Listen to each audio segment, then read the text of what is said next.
할렐루야. 오늘도 목요 판교 신우회 예배 참석해 주신 우리 판교 예배자 여러분들 축복하고 환영합니다. 참 쉽지가 않죠. 확진자 추세가 감사하게도 조금씩 줄어들고 있는 그런 그래프를 보여주고 있는데, 그러나 우리가 또 안심할 수가 없는 시간입니다. 조금 더 인내하시고 조금 더 참으시고 또 모범적으로 믿는 사람의 그런 사회적인 책임을 정말 잘 지키는 저와 여러분 되시기 바랍니다. 그래서 정말 이 시간이 가고 우리가 빨리 모여서 함께 예배할 수 있게 되기를 그렇게 또 한 마음으로 기도해 주시기를 부탁드립니다. 오늘 함께 찬양하시겠습니다.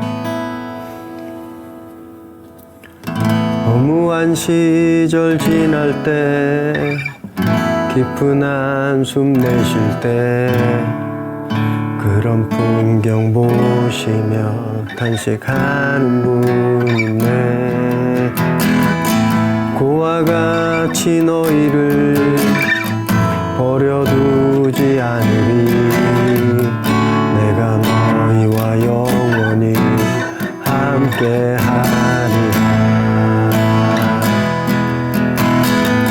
성령이 오셨네. 성령이 오셨네. 내 주에 보내신 성령이 오셨네.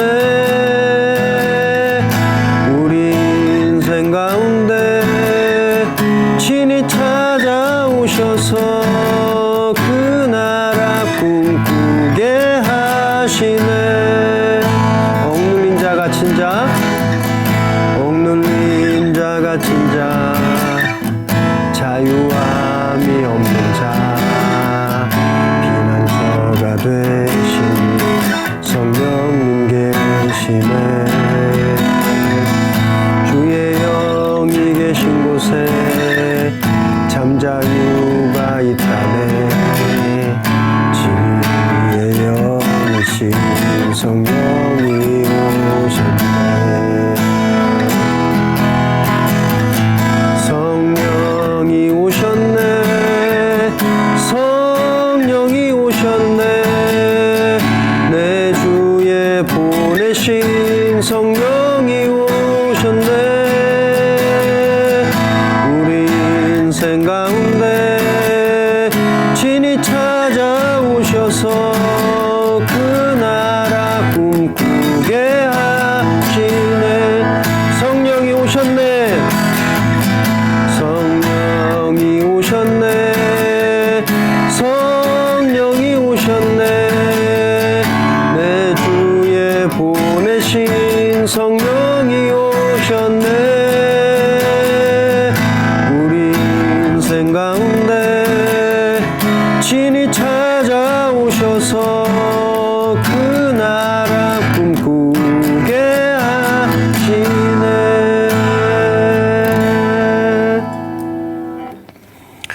하나님,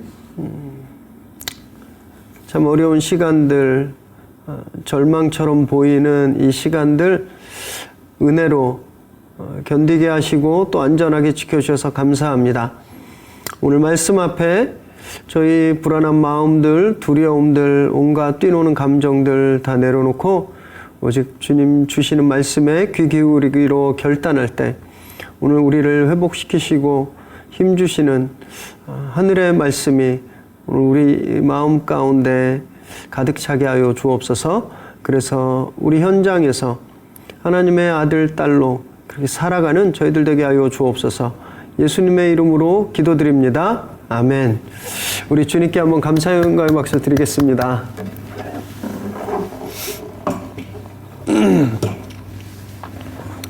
오늘 함께 나누실 하나님 말씀은 여호수아 13장 1절에서 14절까지 말씀인데 저와 여러분이 한 절씩 교대로 읽으시겠습니다.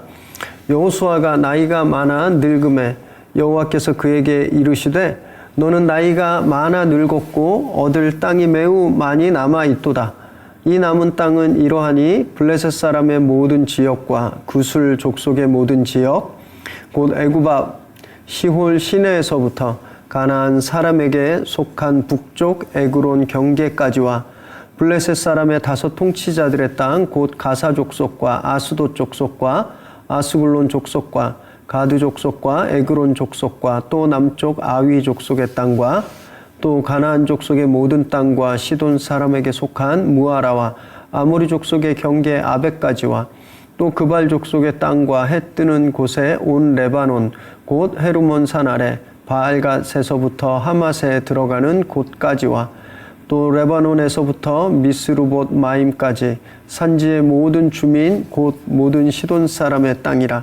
내가 그들을 이스라엘 자손 앞에서 쫓아내리니 너는 내가 명령한 대로 그 땅을 이스라엘에게 분배하여 기업이 되게 하되 너는 이 땅을 9지파와 므낫세 반 지파에게 나누어 기업이 되게 하라 하였더라.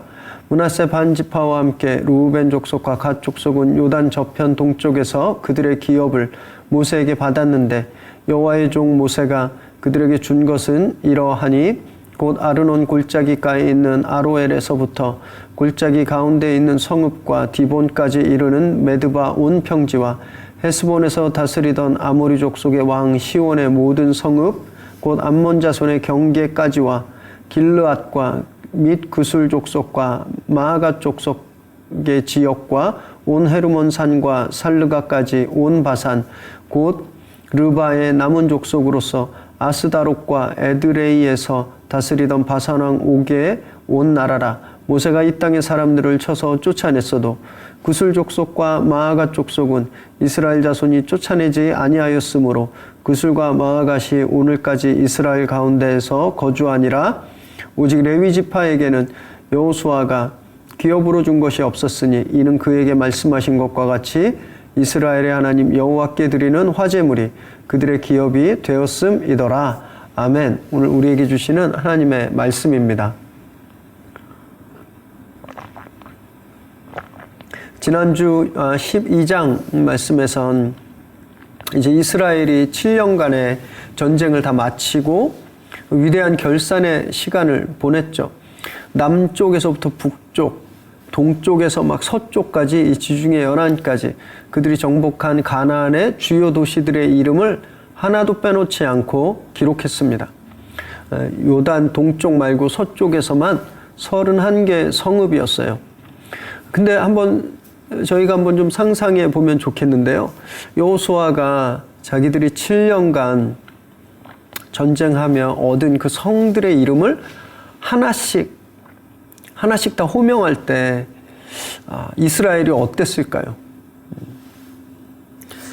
어떤 생각이 그들 마음에 떠올랐을까요? 이런 거 아니었을까요? 하나님께서 하늘에서 막 돌덩이들을 우박처럼 막 쏟아부으셨던 그 엄청난 장면들, 그리고 태양이 하늘 한가운데서 하루 종일 멈춰 있었던 그런 기적, 그리고 옆에서 함께 말을 달리고 칼을 휘둘렀던 그 전우들의 그런 거친 숨소리와 고함소리, 승리의 외침, 이 모든 기억들이 이 여호수아가 성의 이름을 31개를 하나하나 말할 때마다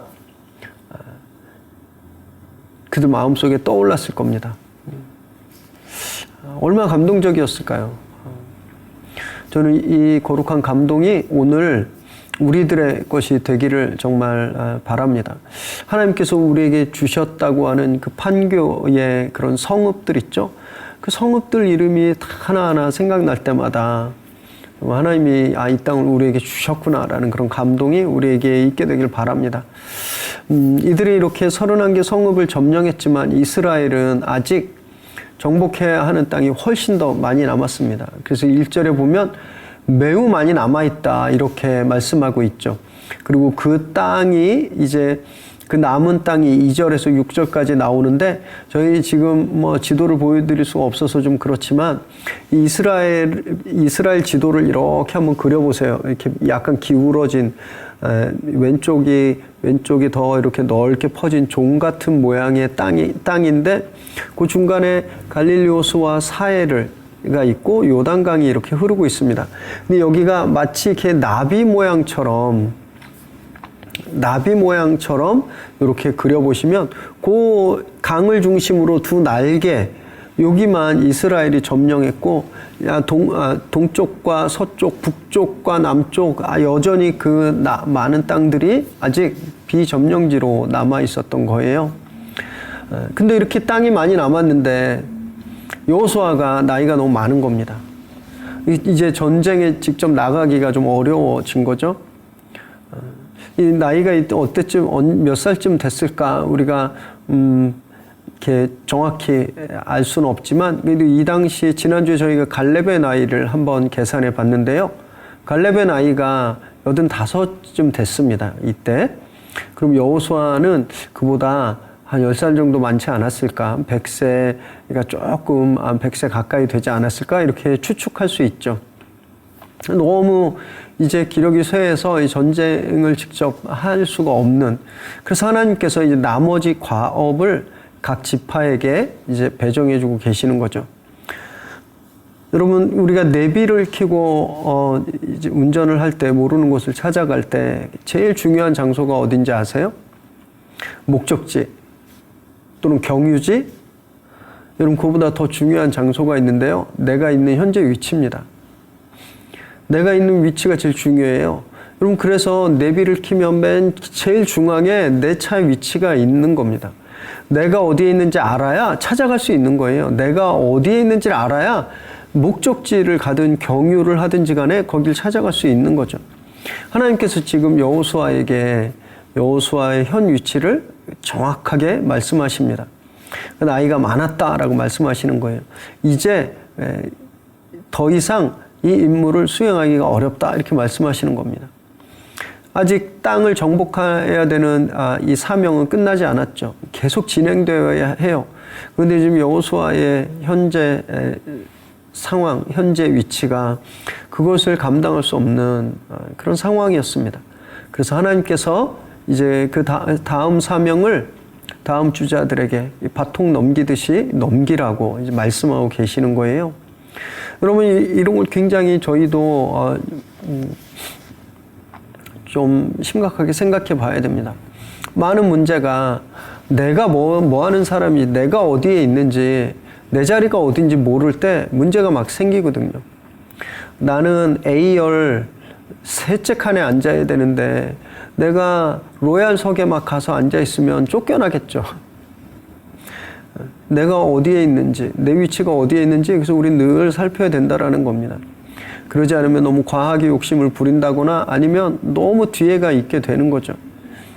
그럴 때 참 많은 문제가 생기는 겁니다.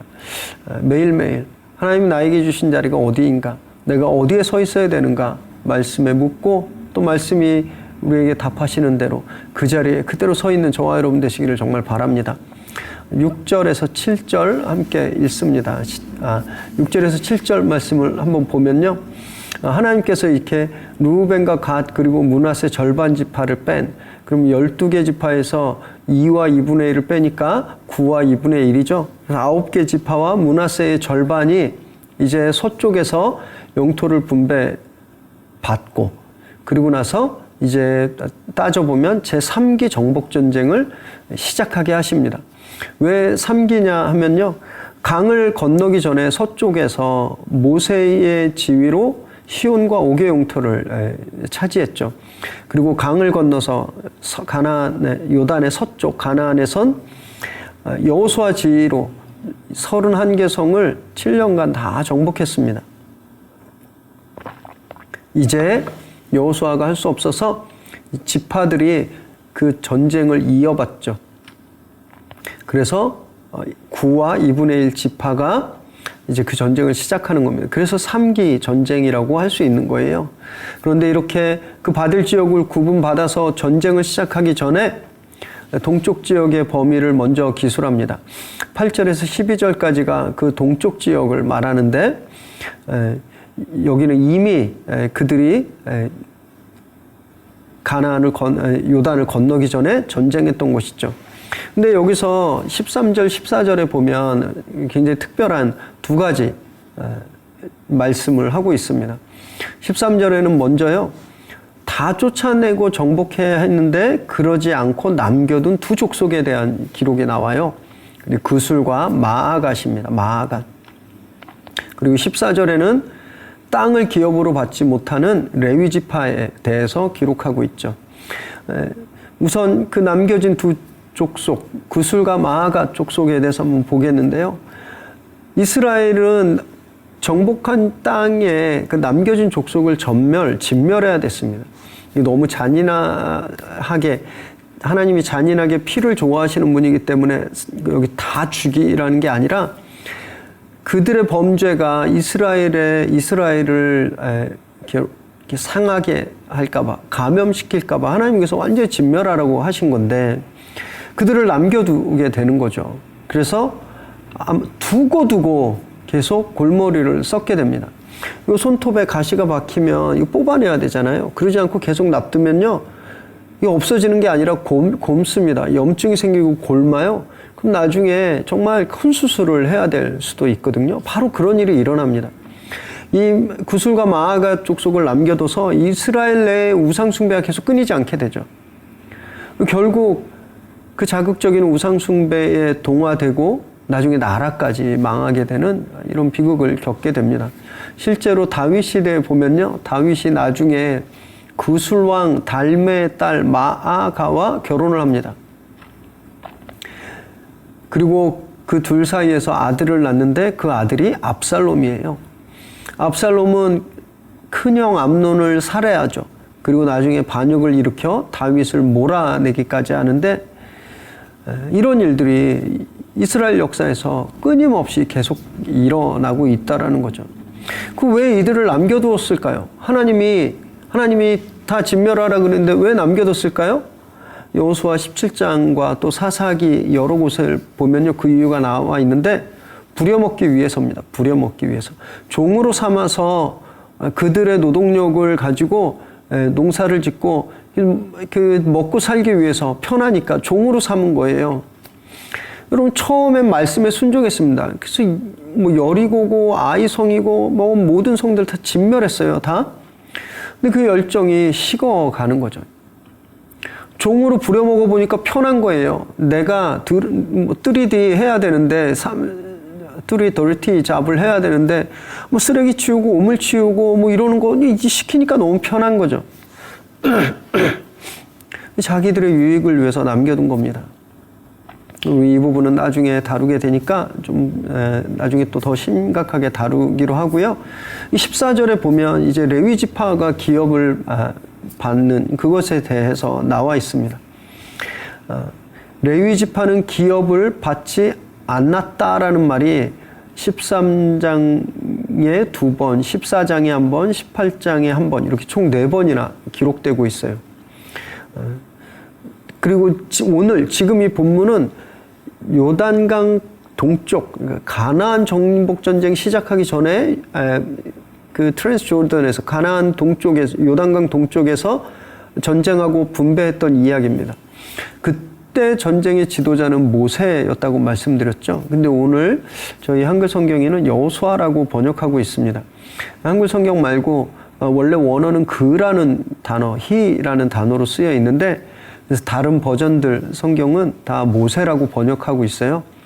아마도 우리 한글 개역 성경을 번역하시는 분들이 지금 이 하나님의 말씀을 여호수아가 받고 있기 때문에 여호수아라고 번역하신 것 같습니다. 근데 누가 했는가, 누가 받았는가는 중요한 게 아니고요. 하나님께서 이 명령을 하셨다라는 게 중요한 거죠.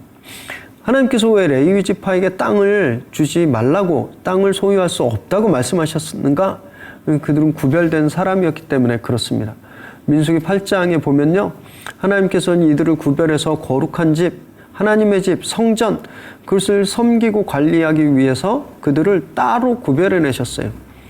그래서 그 일을 해야 되기 때문에 먹고 살기 위한 기업, 땅이 분배되지 않았습니다. 그럼 뭘 먹고 살았을까요? 숨만 쉬고 물만 먹고 살았을까요? 하나님 대신에 백성들이 이들의 생활을 책임지도록 해주셨어요. 민수기 18장에 보면 이제 백성들이 하나님께 나와 제사로 드리는 제물들, 그리고 하나님께 드리는 11조 첫 예물, 그걸 하나님께서 이들에게 분배해 주셨습니다. 레위인들에게. 그래서 하나님께서 그들의 생활을 책임져 주신 거예요. 이것이 바로 하나님이 그들의 기업이 되었다라고 말씀하신 그거죠.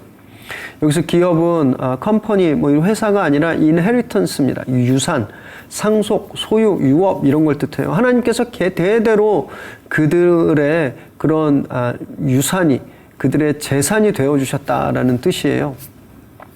꼭 정확하다고 말할 수 없습니다. 요즘은 다른 연구도 있고 다른 해석도 있어서, 그런데 어쨌든 목사, 전도사, 선교사들 같은 이런 교역자들이 교회에서 사례를 받는 그런 이론적인 배경 또는 어떤 전통이 바로 여기에 이 레위인들이 받는 기업에 있다라고 말씀드릴 수 있습니다.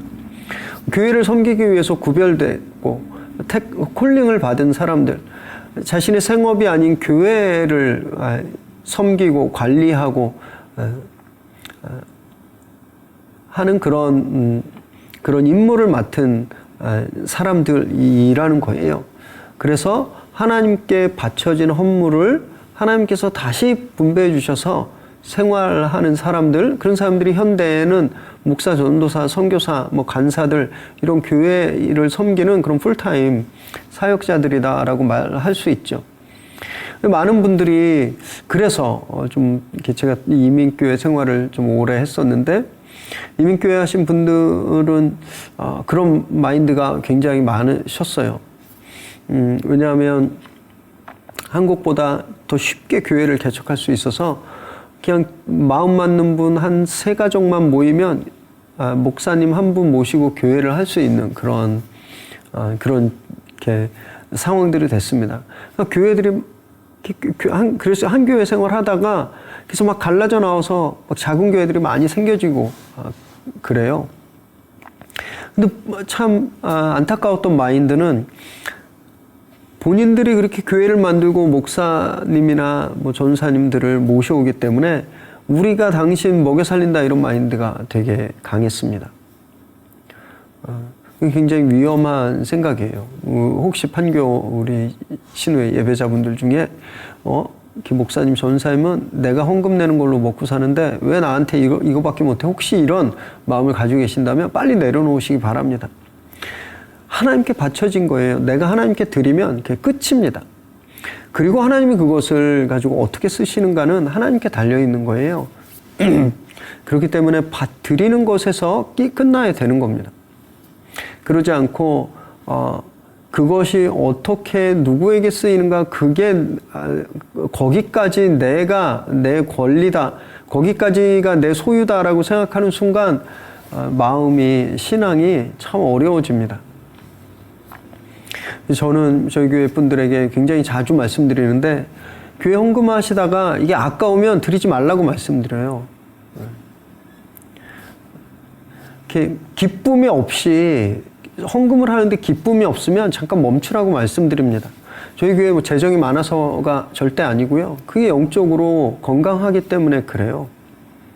그리고 다시 기쁨이 회복되거나 또 하나님께서 그 마음을 주실 때 그때 다시 시작하시면 되는 거예요. 그러지 않으면 우리가 낸 물질로 시험 들고 어려움을 겪을 수 있는 겁니다.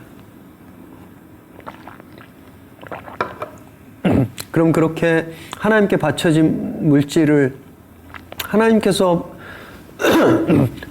주셔서 그걸로 생활을 해야 되는 저 같은 목사나 전도사, 선교사 같은 교역자들은 그럼 자기 마음대로 다 써도 되는가? 절대 아닙니다. 레위인들은요, 제사장들은 하나님께 바쳐진 물건 자기 임의로 쓸 수 없었어요. 레위기, 민수기, 신명기 보면 이들이 취해야 할 것과 취하지 말아야 할 것이 굉장히 자세하게 엄격하게 구분되어 있었습니다. 이걸 어기면 죽었습니다. 백성들은 헌금 안 내도 11조 안 내고 제사 안 드려도 안 죽었어요. 그런데 이 성직자들은 제대로 쓰지 못하면 죽었습니다. 하나님께서 더 엄격한 잣대로 이들을 보고 계신다라는 거예요. 그렇기 때문에 저 같은 목회자들은요, 진짜 두려운 마음으로 헌금을 대해야 됩니다. 자기 거라고 생각하면 정말 큰일 나는 거예요. 나는 이 돈으로 사는 사람이 아니라 하나님께서 나를 책임져 주신다. 내 목숨은 하나님께 달려있다. 이렇게 생각해야지. 그러지 않고 이 들어온 헌금이 다 내가 써도 된다 이렇게 생각하는 순간 여러분 그땐 진짜 목숨을 장담할 수 없는 겁니다. 이걸 자꾸 잊어버리니까 비자금 만들고 교회 헌금으로 어디 가서 막 카지노 하신 분도 계셨던데 교단 선거 있을 때 몇 억씩 쓰고 헌금으로 이 정말 그쳐져야 되는 정말 악한 폐습입니다. 만약에 이 여호수아 시대 같았다면요, 그런 교역자들은 교회 오는 순간 벼락맞아서 다 죽었어요. 정말 두려운 마음으로 헌금을 대해야 하는 겁니다. 이 부분에서 실패하면 교회가 세상에 비난을 당하고 교회가 세상에 놀림을 당하게 되는 거죠. 여러분 그러면 꼭 이런 건 그러면 나는 교역자가 아니니까 나는 괜찮네? 나는 내 재물 내 맘대로 막 써도 되겠네? 절대 아닙니다. 여러분 베드로전서 2장 9절에 보면요. 우리는 다 택하신 족속이고 왕같은 제사장이다 라고 말씀하고 있어요. 구약에는 레위인과 제사장만을 택하셨다면 이제는 우리 모두가 그렇게 택함 받은 제사장과 레위인이다 라고 말씀하시는 겁니다. 현실적으로 보면 우리 분깃은 각각 다르죠. 우리 일터도 다르고 다 다릅니다. 우리 현장도 달라요. 교회가 아니에요. 어느 분은 마트에서, 어느 분은 회사에서, 어느 분은 이렇게 어디 지역에서, 요즘 또 재택하니까 가정에서 뭐 교회가 아닌데 그럼 내 맘대로 해도 되겠지 않을까? 절대 아니죠. 여러분 그 장소가 바로 하나님이 우리를 구별해서 부르신 장소라는 거예요. 가정이, 일터가, 사무실이, 마켓이, 길거리가, 이 도시가 하나님이 우리를 구별해서 불러서 맡기신 그 분깃이라는 겁니다. 그래서 무슨 일을 하든지 불문하고 업종에 상관없이 우리가 하나님께서 우리에게 주신 인헤리턴스, 기업이라는 거예요. 그러면 우리가 거룩하게 대해야죠. 내 마음대로 하는 것이 아니라 하나님이 나를 먹여 살린다는 고백을 해야 되는 겁니다. 이게 참 쉽지가 않죠. 일하다 보면 거짓말도 해야 되고 남을 속이기도 해야 되고 다른 사람을 짓밟아야 되고 내가 안 그러려고 그러면 나는 도태되고 오히려 내가 이렇게 뒤처지고 실패하는 것 같고 자신이 없으실 거예요. 그래서 주님께서 우리에게 성령님을 주신 겁니다. 요한복음 14장 16절에 보면 보혜사 성령님을 주셔서 영원히 우리와 함께하게 하겠다 말씀하셨어요. 영원히 우리와 함께 하시는 그 성령님, 그분이 우리에게 힘을 주시는 거죠. 우리를 세상에서 외롭게 두지 않으시는 분, 그 성령님이 우리와 함께 하시는 겁니다. 그 성령께서 우리의 기업이 돼 주시는 거죠. 이스라엘이 가나안을 기업으로 받았잖아요. 그리고 레위인들은 특별히 구별된 하나님의 것을 기업으로 받았다면 우리는 성령을 기업으로 받은 겁니다. 성령님께서 우리를 책임져 주시고 성령님께서 우리를 살게 하시는 거예요. 여러분 그럴 때 능력이 나타나는 겁니다. 사도행전 1장 8절에 보면 오직 성령이 너희에게 임하시면 너희가 능력을 받고 말씀하셨거든요. 그래서 세상 끝까지 복음을 전하라고 말씀하셨는데 그 능력 dynamis라고 하는 단어인데 여기서 다이너마이트가 나왔거든요. 성령이 우리에게 임하실 때 우리에게 정말 다이너마이트 같은 그런 폭발하는 능력이 우리에게 임하는 거죠. 그때 우리가 이 도시를, 이 나라를, 세계를 다 뒤집어 놓을 수 있게 되는 겁니다.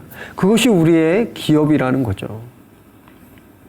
사랑하는 여러분, 우리는요, 지금 눈에 보이는 우리의 일터와 현장, 월급 통장, 우리가 투자해 놓은 것, 그럼 우린 그런 기업으로 사는 사람이 아니라 우리는 성령을 품고 성령을 기업으로 사는 사람들이다라는 사실을 절대 잊지 마시기 바랍니다. 성령을 품었기 때문에 정말 이 세상에 어떤 것도 우리를 가둬둘 수 없는 거죠. 누가 나에게 상처 준다고 우리가 멈출 수 없는 겁니다. 경제가 나빠졌다고 우리가 절망할 수 없는 거예요. 코로나가 창궐했다고 우리가 주저앉을 수 없다라는 겁니다. 우리 안에 계신 영원한 능력 대신 성령님께서 계시기 때문에 우리는 정말 파워풀한 삶을 언제든지 어느 순간이든지 살 수 있게 된다는 거죠. 그렇게 우리 안에 내주하고 계시는 성령님을, 그분의 능력을 믿으시기를 바랍니다. 성령께서 내 기업 되시고 성령께서 나를 책임져 주시고 나를 살게 하신다는 사실을 늘 고백하시기 바랍니다.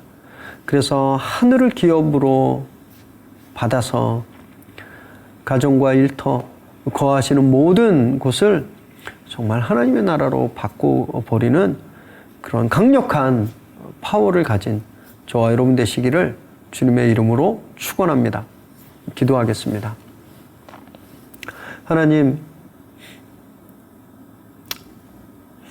하나님께서 우리에게 주신 기업들, 하나님께서 우리에게 주신 유산들 정말 저희가 거룩하게 대하기를 원합니다.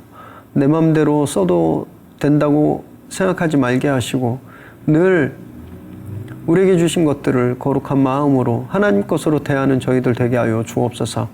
무엇보다도 하나님께서 우리에게 주신 성령님, 그분과 늘 교제하게 하시고 우리 물질로 사는 사람이 아니라 성령으로 사는 사람임을 늘 깨닫게 하여 주옵소서. 그래서 우리 안에 계신 그 성령님의 무한하신 능력으로 어둠을 뚫고 상황을 이겨내고 문제를 극복해가는 그런 강한 저희들 되게 하여 주옵소서. 그래서 이 땅에 정말 복음을 위해 구별받은 사람처럼 그렇게 복음의 능력을, 예수 그리스도를 전하며 사는 저희들 되게 하여 주옵소서. 이제는 우리 주 예수 그리스도의 은혜와 하나님의 끝없는 사랑하심과 성령의 인도하시며 역사하심의 은혜가 우리가 붙들고 있는 것, 우리가 의지하고 있는 것들 다 내려놓고 오직 성령님만 붙들기로 결단하는, 그래서 우리의 기업 되신 성령께서 주시는 능력으로 매일매일의 삶 가운데 정말 위대한 승리를 경험하며 살게 되기를 소망하는 이 시간 예배하는 우리 귀한 판교 예배자들 머리머리 위에, 그들의 가정과 일터와 또 자녀들 위에 지금으로부터 영원토록 함께 하시기를 간절히 축원하옵나이다. 아멘. 주님께 감사 영광의 박수 드리겠습니다. 네, 한 주간 평안하시고 안전하시기를 바랍니다. 축복합니다.